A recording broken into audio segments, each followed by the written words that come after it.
If you're a pet owner, you've probably been noticing that your vet bills have become more and more expensive over the years.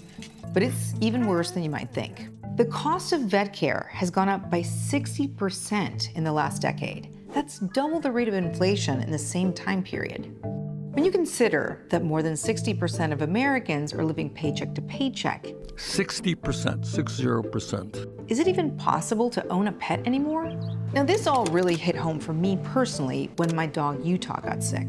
Aside from chasing frisbees, my lovable 8-year-old cattle dog loved food. So when I noticed that she wasn't interested in eating, I knew something was very wrong. I took her to the vet, and after some tests and x-rays, they told me that she had fluid in her chest and that it was critical. So I rushed her to an emergency hospital called Blue Pearl, where they ran even more tests and x-rays. But with no clear diagnosis, the only definitive thing they gave me was the bill. $3,258 that I had to pay on the spot.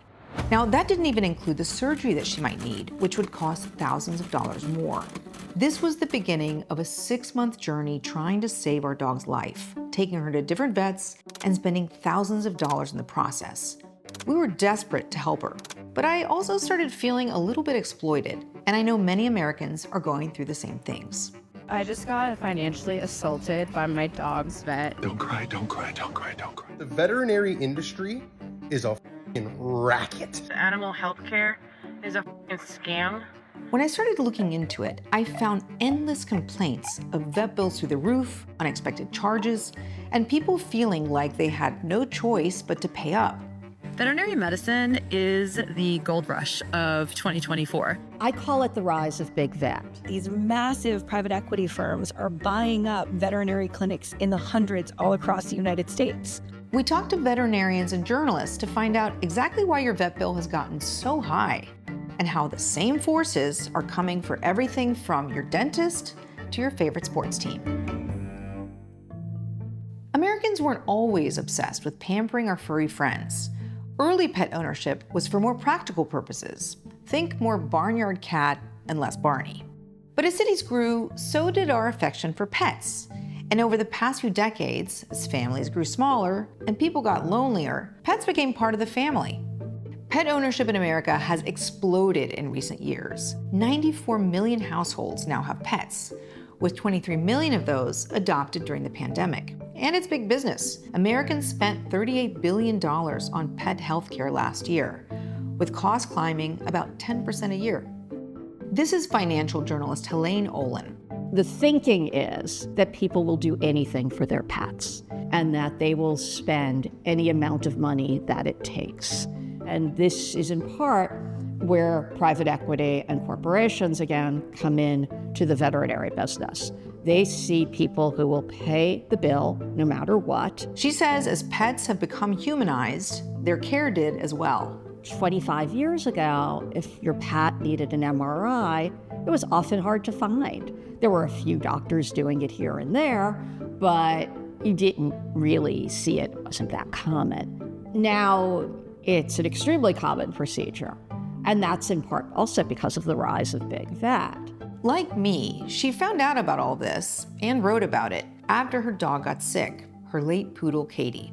I get a diagnosis that my beloved dog is dying in the heart of that awful winter of the pandemic. I got the list of recommended cardiologists, right?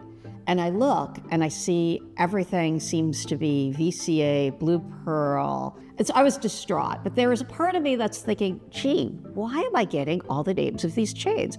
Aren't there independent cardiologists? This is a little strange. The vet at VCA put Katie on a $300 a month medication that did end up extending her life. But boy, that price tag was tough to swallow. So was what Helene found out next. VCA, her dog's clinic, wasn't even owned by vets. It's owned by Mars, the candy company behind Skittles, M&Ms, and Snickers that has a net sales of $50 billion a year. They own various clinics and hospitals, as well as pet food and products. The Mars family also happens to be one of the wealthiest in the country. VCA is Blue Pearl is Banfield, and they're owned by Mars.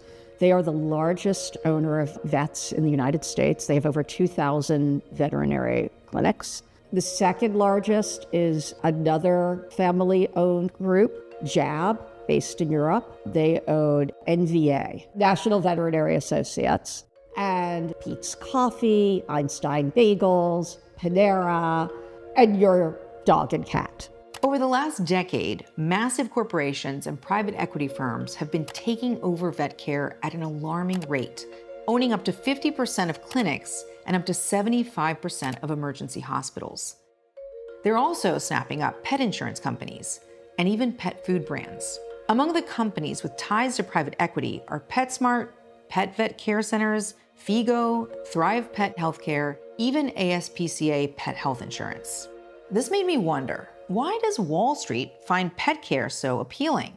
They see steady money in this business. For private equity, they see a business where they can cut costs or control costs, while bringing in cash, and then sell to a bigger player within the next 4 to 6 years. Or at least that's the hope. Now that's not just the hope, that's the business model. It's part of something called a roll-up strategy. Private equity buys up practices one by one until they amass dozens. And the idea is to buy them so that you control more practices and ultimately, hopefully, flip them to a bigger player. Because private equity, unlike, say, family ownership and independent ownership, is not in it for the long haul. During the pandemic, interest rates were low and borrowing money was cheap. So companies borrowed lots of money and bought up lots of clinics and hospitals. It's about at this time that you start seeing the veterinary prices start really surging. And of course, this is during the pandemic when people are also getting more pets, like they're at home with their pets. And what impact has that had on vet care and vet clinics? It affects it like it affects anything in the healthcare sector. Corporations consolidate so that they have greater pricing power. So you can raise prices higher, you can cut back on quality of service if that's how you feel you're going to need to make more money. In other words, pricing goes up and quality goes down. And it's not so great for the people working in veterinary care either. I wanted to be a vet ever since I was 5 years old. This is Melissa Ezell, a vet at a small animal clinic in Alabama. So, Melissa, why did you decide to become a vet? I've always loved animals, dogs and cats especially. I wanted to be able to be part of a profession where I felt like I was making a difference. Melissa worked at Banfield, a corporate pet hospital, and then at an independent clinic in Alabama that was bought up by National Veterinary Associates, owned by a private equity firm called JAB. Soon after it was bought, she said she started noticing some big differences in how it was run. There's a lot of people in those management positions who don't even have any experience in the veterinary field. When I was working for Banfield, one of our regional managers had worked for a Walgreens pharmacy, and that was the closest experience that she had with veterinary medicine. Melissa says she and her team also started feeling pressure to increase profits. They had a set number of patients with an allotted time for appointments. They worked with less staff for longer hours, and the company required their patients to have treatment plans. Sometimes they will put a lot of things in the plans that aren't totally necessary. It's not something that you can opt out of. There are things that, in theory, might you catch some things earlier than you would have otherwise? Sure, but does every single puppy that comes into a clinic need a DNA test? No. And the same thing with standardized protocols built into software. If you're, this specific patient, you're like, oh, well, due to their breed, this drug may not be a good one. I would rather use this. I'm worried about their kidneys. I want to adjust this. You may or may not have the freedom to do that. And generally those things, if they're made by executives, they are based on things like papers, consensus statements, that kind of thing. But again, there may or may not be any customizability. Wow, I didn't know that. And do you think that these protocols are designed for profit? Is that how they design them? Yeah. So to maximize how much money they can get off the patient per visit. I did not know that. We spoke with many vets and techs for the story who described similar problems at private equity-owned clinics: corporate pressure, cost cutting, and toxic work environments. Some even said the stress was so bad that clinic managers were developing ulcers and losing their hair.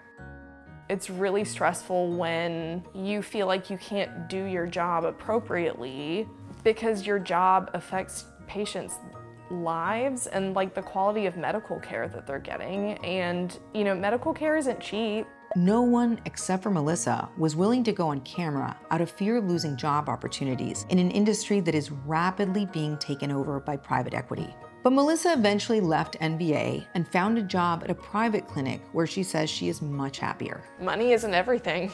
You have to be able to pay your rent and you have to be able to buy groceries, but you could get paid all the money in the world, and if you aren't made to feel like your company cares about your well-being, that's not a good alternative.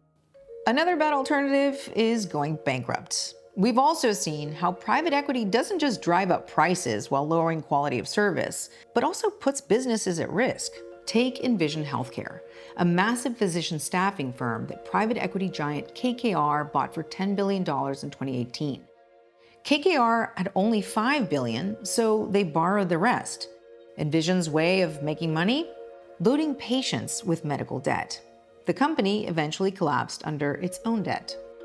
Incidentally, KKR, which is reported to have investments in everything from Israeli weapons manufacturing, surveillance firms, oil pipelines, West Bank real estate, electronic music festivals, and nursing homes, is also one of the major investors in vet clinics as well. And it's not just healthcare. Private equity is taking over everything, from portable toilets to car washes to mixed martial arts, even fire trucks. More Perfect Union did an episode about it, and it was one of the reasons so many fire trucks were out of commission when the LA fires broke out, leading to disastrous results. So if private equity's foray into healthcare and other industries like fire trucks have created such outrage and have caused so many companies to fold, the concern is the same thing could happen to vet clinics and hospitals too. So is anyone doing anything about it? The answer is yes, sort of, but not much. A few years ago, the FTC stepped in and passed antitrust laws. When JAB bought a whole bunch of clinics, they put conditions on them. They had to report in certain states, including California and Texas, any purchase near one of the, I believe it was the specialty care clinics they already owned prior to completing the purchase. That was under the Biden administration, Lena Khan-led FTC. So whether that's going to go anywhere post the Trump administration, nobody seems to know. The Trump administration has been very friendly to private equity, refusing to close a tax loophole that largely benefits private equity fund managers. And just recently, considering an executive order to allow 401ks to invest in private equity. Meanwhile, some states have passed laws to try and stop anti-competitive behavior, and they've made it illegal for non-veterinarians to own clinics to try and prevent corporate interests from influencing vets' judgment. But honestly, I would expect to see more of these chains, not less, as private equity firms buy up even more clinics and expand into other pet services. Just last year, private equity company Blackstone purchased Rover. It's an online pet sitting and dog walking company. And JAB Consumer Partners is buying up pet insurance. And the sad thing is, we know that as prices continue to go up, people don't take their pets to the vet as often, or they abandon them altogether. Whether that's pets not getting treated for heartworm or fleas, whether that's the uptick in shelter intakes, which a lot of shelter people believe is partly as a result of the private equity and corporate players in the veterinary business raising prices so that people can't afford to take care of pets. For my partner and me, it was not easy to pay all the bills for Utah's illness, but we had so much hope and just kept forking over cash. More than $15,000 total. But even after her surgery, the fluid kept coming back, and her health kept declining. It was getting to the point that she was having trouble getting up. We knew the time had come. It's the pact that we make with our pets, that we're gonna be there for them to ease their pain and do what's best. So we took her on a final golf cart ride, something that she loved to do, to the beach by her house one last time. And Yvette came to her home that day and put our girl to sleep on Valentine's Day. She passed peacefully at home with us and her favorite Frisbee and ball by her side. The experience obviously left us grieving our dog, though there's nothing that we wouldn't have done for her. And that love is what private equity is exploiting. The fact of the matter is no matter how you look at it, your pet is a number on somebody's spreadsheet. I always tell my clients, like, there are no stupid questions. Ask questions and be involved in the care that your pet is receiving. And if there's things that you don't like, then like stand up for, you know, yourself as a pet owner and stand up for your babies and ask why. Now, don't get me wrong, the vet care I found at independent clinics was expensive too. That's partly just due to advancing medical technology that comes with progress. But that's an expected increase in cost. Private equity, on the other hand, is squeezing the industry to the point where owning a pet might become impossible. Whether that's due to rising prices and falling quality of care, or whether they drive vets into bankruptcy in the future, like they have with other types of human healthcare.